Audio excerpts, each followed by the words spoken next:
Buenas tardes, mi nombre es Natalie López Delgado, soy estudiante de la licenciatura de Promoción y Educación para la Salud y estoy realizando mi servicio. Este estará enfocado a la promoción y educación para la salud, principalmente en el tema de alimentación y el otro tema que tocaremos posteriormente es la diversidad, equidad y género. Mi servicio lo estoy haciendo con el apoyo de la Fundación Dime y Juntos lo Hacemos AC. El tema del día de hoy es el siguiente.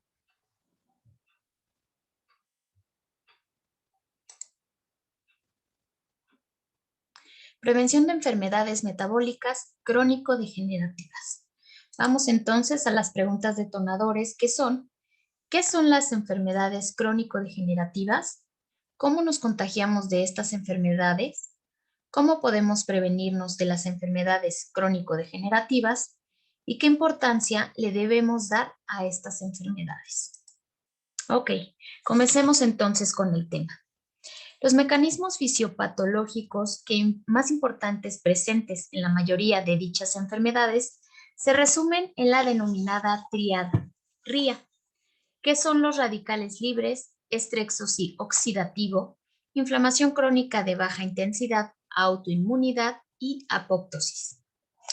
Hay enfermedades simples y complejas. Las primeras son aquellas que generalmente son resultado de alteraciones recientes sin modificar amplia o sustancialmente la fisiología del organismo. Por ejemplo, en el caso de una apendicitis, a pesar de que es una enfermedad pues grave y que en poco tiempo puede matar a una persona, simplemente con una intervención quirúrgica relativamente pues simple, se resuelve el problema y después del procedimiento aparentemente la fisiología pues se recupera. Sin embargo, las enfermedades complejas, entre las que se pueden ubicar las enfermedades crónico-degenerativas, SD, que son las iniciales, son aquellas que producen una serie de alteraciones fisiopatológicas amplias, complejas, profundas y en las cuales además se pueden identificar las características siguientes, que son pues los mecanismos de regulación de las vías moleculares se van alterando y ampliando paulatinamente, generando también cascadas de desregulación. Estas cascadas alteran la comunicación biológica intra e intercelular. Alteran también en mayor o menor grado la mayoría de los tejidos y órganos.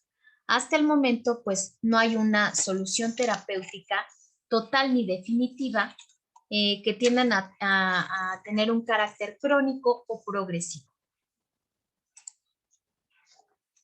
Las enfermedades crónicas no transmisibles son entidades, que se conocen desde ya hace algún tiempo, pero sin embargo, a pesar de los conocimientos acumulados a lo largo de estos años, su incidencia en la población general es alta y su frecuencia es elevada, al grado de epidemia. Esta situación es de peculiar preocupación para los sistemas de salud a nivel mundial.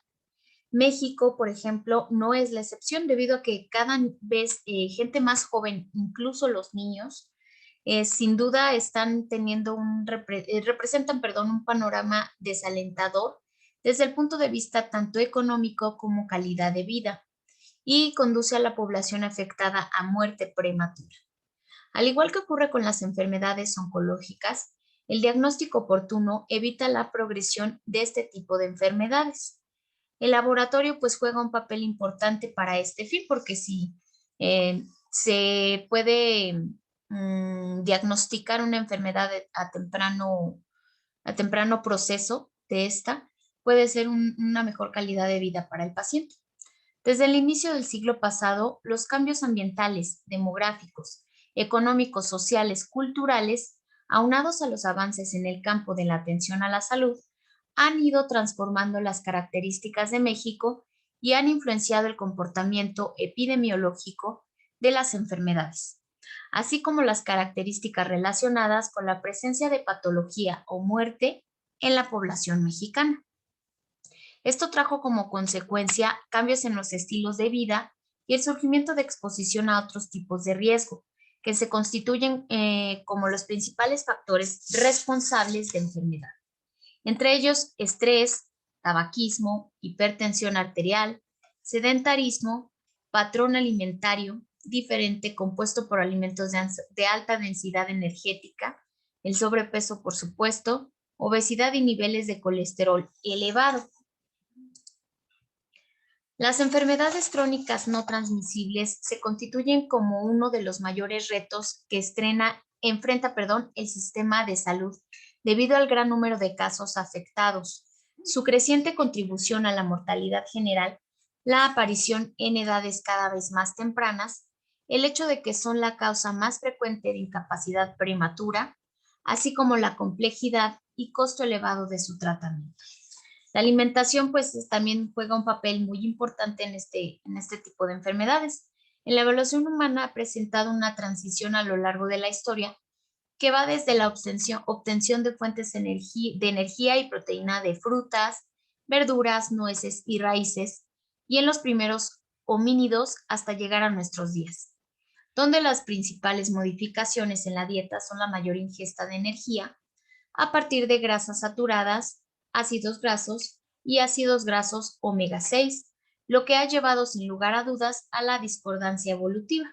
Es decir, se ha modificado la dieta sin que ocurran cambios paralelos en la estructura genética. Las enfermedades crónicas, más bien, por otra parte, pues el envejecimiento también ha sido una de las principales factores, que se calcula que es del 2% en los adultos mayores de 60 años cada año a nivel mundial. En México, la distribución de edad de la población por edad en 1970 era en forma piramidal, es decir, presentaba una base amplia porque el 50% de la población era menor de 15 años y tenía una cúspide angosta.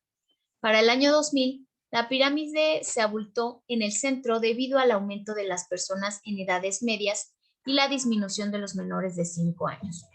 Para el año 2050, pues debido a la reducción de las tasas de natalidad y el incremento de la esperanza de vida, se prevé una mayor proporción de población senecta.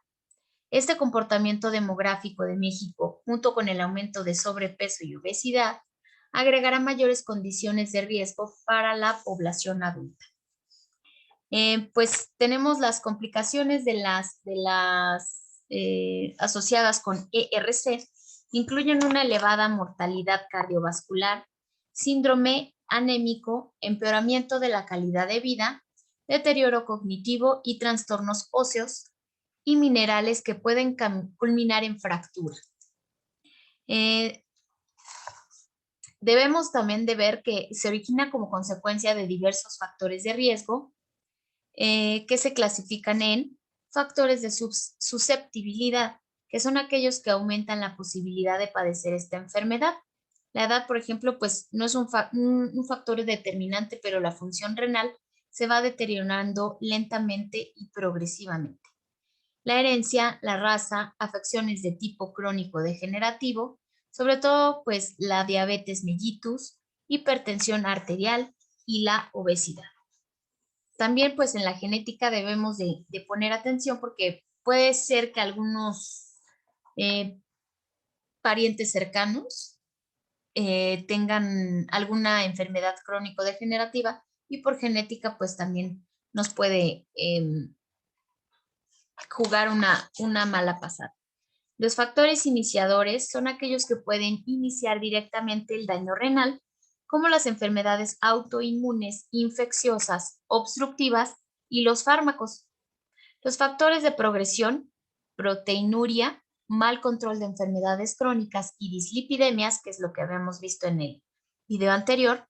Los factores de estadio final incrementan la mortalidad, en los estadios finales de la enfermedad, como la anemia, desvariación tardía o nefrología, inadecuado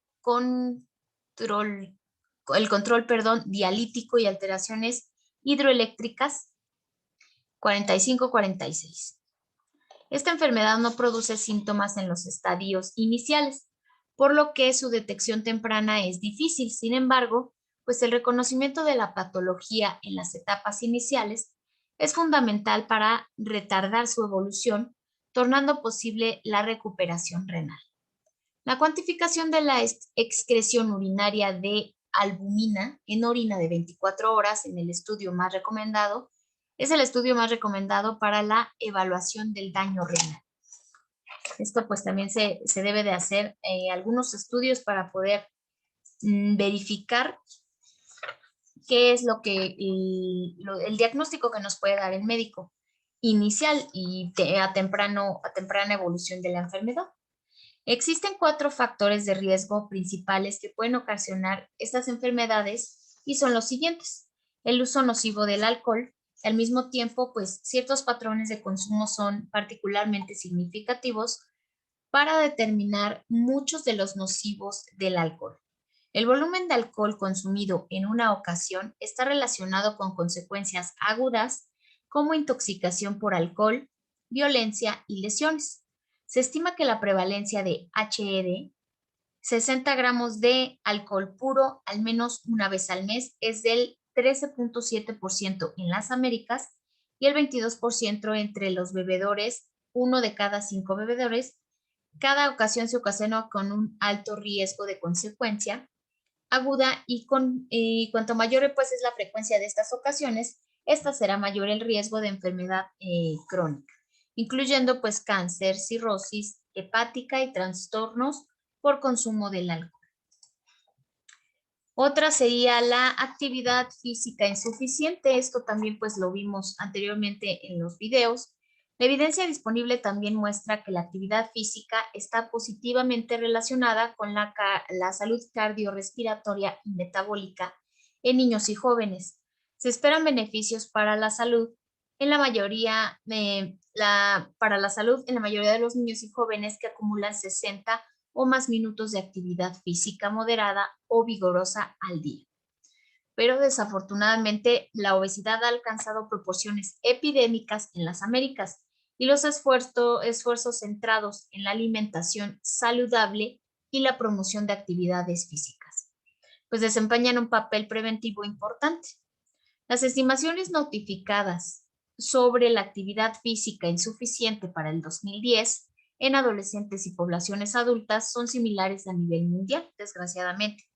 Aproximadamente el 81% de los adolescentes que iban a la escuela, de 11 a 17 años aproximadamente, no eran suficientemente activos físicamente en las Américas y con niñas de 87.1% ser menores activos que los pequeños del 75.3%.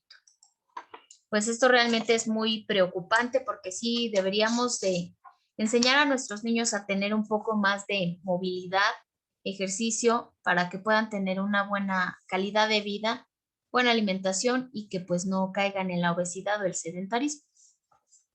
Otro factor es la ingesta de sal o el sodio. La hipertensión y las enfermedades cardiovasculares se asocian con un mayor consumo de sal dietética, sodio. Los altos niveles de consumo de sal contribuyen aproximadamente el 30% de los casos de hipertensión, desgraciadamente. La OMS recomienda reducir la ingesta de sal a menos de 5 gramos al día, que equivalen a 2 gramos al día de sodio, para reducir la presión arterial y el riesgo de enfermedad coronaria y accidente cerebrovascular. Aquí tenemos un ejemplo de cómo ocurre un ataque cerebrovascular.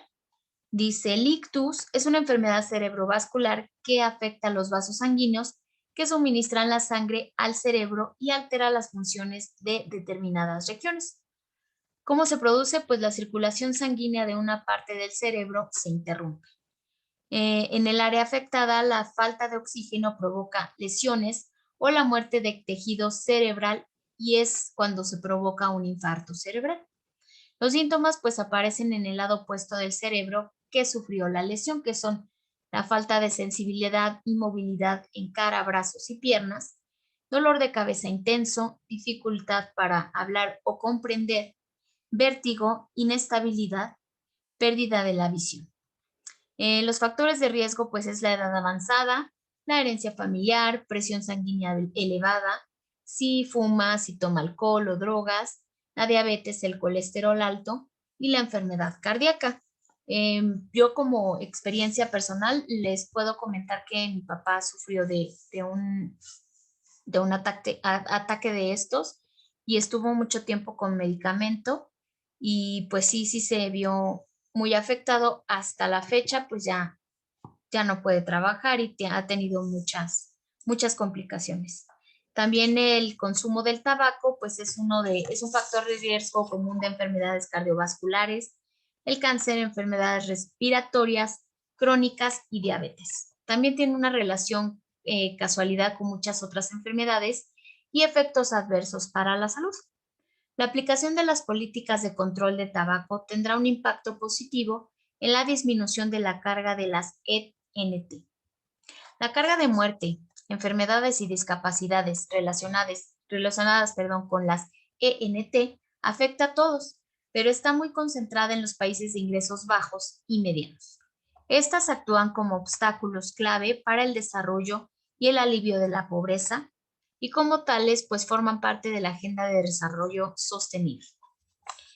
Entre las EDC más conocidas o reconocidas se encuentran la diabetes mellitus, obesidad, cáncer, hipertensión arterial sistémica, osteoartritis, enfermedades cardiocerebrovasculares, enfermedad pulmonar obstétrica crónica que es el EPOC, asma, hipertensión pulmonar, sarcopenia, enfermedades reumáticas como la artritis reumatoide, lupus eritematoso sistémico, síndrome de Sjögren, psoriasis, esclerodermia, espondilitis anquilosante y la esclerosis múltiple, depresión, enfermedad de Alzheimer y de Parkinson. La posibilidad de presentación concomitante es lo común. Por ejemplo, enfermedades metabólicas como la diabetes se han asociado a trastornos neuropsiquiátricos como trastorno depresivo mayor, esquizofrenia, deterioro cognitivo leve y EA. Tenemos periodos para estas enfermedades crónico-degenerativas y pues ahorita los vamos a ir explicando. La base de su manejo está en la prevención para minimizar y, de ser posible, pues evitar que se generen cascadas de desregulación, complicaciones y secuelas. Las enfermedades crónicas expresan falta de prevención. Puede facilitar el desarrollo de otras enfermedades, algunas simples y otras más profundas. El estrés, por ejemplo, que genera sobre la salud, pues es permanente. Se trata de un estímulo nocivo de baja intensidad con resultados letales a largo plazo. La enfermedad compleja es resultado de la interacción de dos fuerzas: una tendencia mórbida resultante de la predisposición genética, de los factores ambientales y adquiridos propicios para la enfermedad, y una fuerza opositora a esta tendencia que pues por ahora llamaremos reserva biológica homeostática o función homeostática. Si la primera vez pues vence sobre la segunda, entonces se presentará una enfermedad que se compone de 3 peldaños o escalones. El primer peldaño pues es el menos grave, que es el que vamos a explicar a continuación. El primer peldaño es el periodo prodrómico. Se caracteriza por alteraciones biomoleculares o clínicas propias de la enfermedad, que potencialmente pues, se presentan en el futuro. Estas manifestaciones serán de manera fugaz y de baja intensidad o gravedad, y se presentarán cuando el sujeto se encuentre en situaciones de estrés o de diversa índole, emocional, infeccioso, medicamentos, etc. Muchas de las veces pues no hay forma de documentar la enfermedad y se cae en lo que se puede denominar estado subsano, periodo subclínico, etc. El segundo peldaño, que es el que vamos a explicar ahora, se caracteriza por la expresión biomolecular y clínica propia de la enfermedad. Generalmente las expresiones son muy floridas y evidentes. Aquí ya existen los suficientes elementos para documentar la enfermedad. Sin embargo, pueden alternarse periodos cada vez más fugaces de normalidad, contraexpresiones propias de la enfermedad. Es decir, si la enfermedad crónica es la hipertensión, pues prevalecen los periodos de hipertensión contra los episodios fugaces de normatensión. Estos periodos fugaces de normalidad se presentan cuando la persona se encuentra en un nivel bajo de estrés. La gravedad de la enfermedad dependerá del grado de estrés y de su ya disminuida reserva homeostática. Es decir, en este periodo, aunque existe reserva homeostática para reaccionar ante los desafíos patológicos, el cuerpo busca pues mantener un periodo nuevo de esquema de regulación-adaptación y algunas veces pues lo hace hacia el alza o baja hacia alza o la baja en comparación con la condición del escalón previo. El tercer peldaño es el periodo de daño multiorgánico o la muerte. Como ocurre en el segundo peldaño, pues este no regresa al peldaño anterior. Son pacientes que requieren cuidado médico continuo, pues casi siempre dependen de uno o varios cuidadores y los internamientos en hospitales pues son más frecuentes y prolongados. El gasto médico social es el más elevado de los tres peldaños. Muchos de los pacientes pues se encuentran en la condición de cuidados paliativos. Casi siempre pues hay daño en varios órganos fundamentales que son el riñón, el hígado, pulmones, corazón, cerebro, etc. Muchas funciones pues están reducidas también, que es la agudeza visual, agudeza mental, auditiva, emocional, mal control de esfínteres y la sarcopenia, que es la más grave. Las infecciones pues son frecuentes y de difícil control. La reserva homeostática está muy disminuida aquí y es donde se puede observar el valor de dicha reserva. Son las variaciones de mínimas de un parámetro. Las alteraciones clínicas y biológicas pues son exageradas.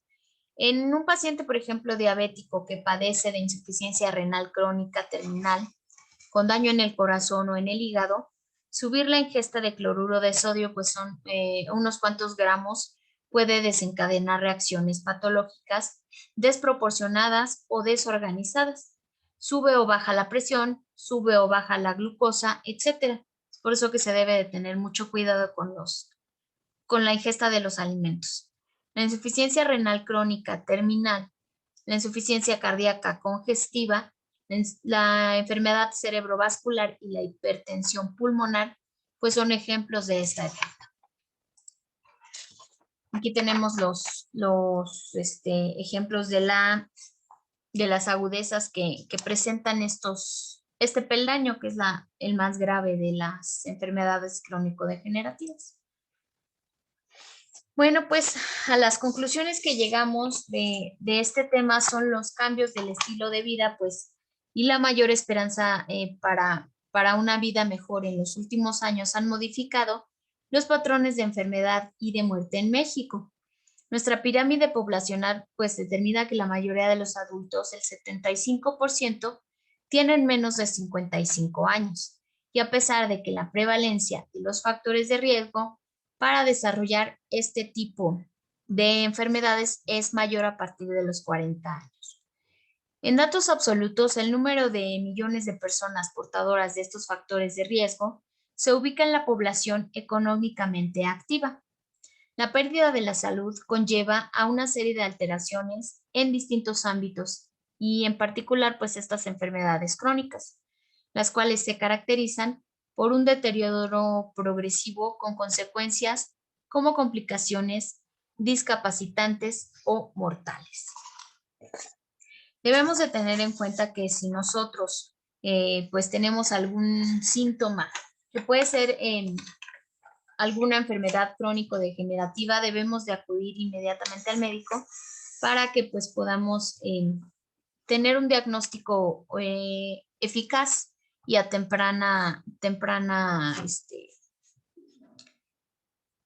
pues sí, lo más rápido posible para poder empezar a tomar medicamentos y que sea un poco más llevadera la vida.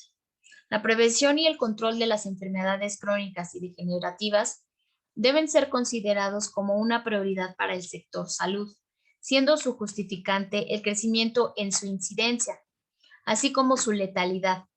Además de que la atención de estos padecimientos es costosa, tardía y poco satisfactoria en muchos casos, en el cuadro